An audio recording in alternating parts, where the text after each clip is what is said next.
Hello mga chika, Doras! Finally, this is it. Ini-reveal na nga ang Big 4 ni Kuya sa PBB Gen 11 edition. At nakakatuwa dahil girl power ito. Dahil nga si Fiang, Rain, Colette at Kai ang napiling Big 4 ng taong bayan. But of course, nalulungkot din ako for JM.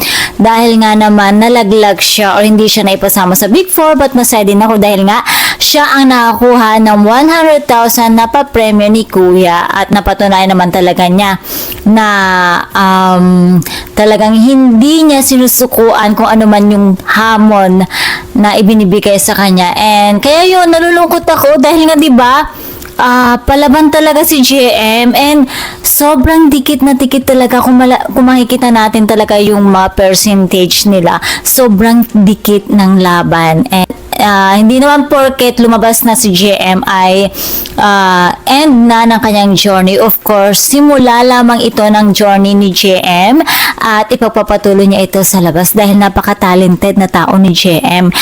Mayroon talaga siyang potential na maging isang big star or maging isang magaling na aktor, singer, dancer, 'di ba? Dahil nga napaka-talented ni JM. Dahil nakikita ko sa kanya ang isang Daniel Padilla pag umaarte, 'di ba? And Joshua Garcia.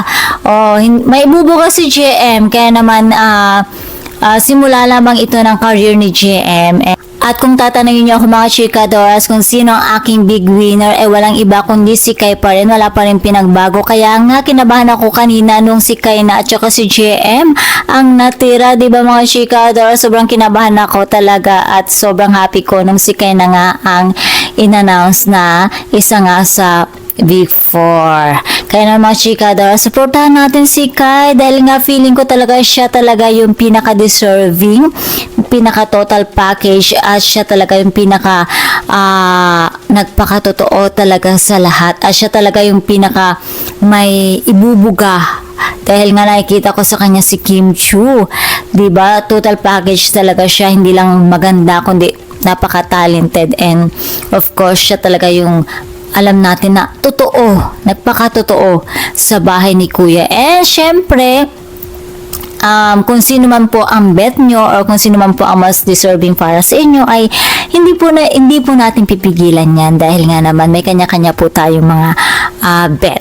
Ayan. Kaya naman mga chika Doras, supportahan natin ang housemate kung sino man po ang gusto natin na maging big winner. Ayan, iboto po natin. Actually, kahit naman siguro sino, kung sino, kahit naman sino, may future na din po sila dito sa labas ng bahay ni Kuya. And that's all for mga chika Doras.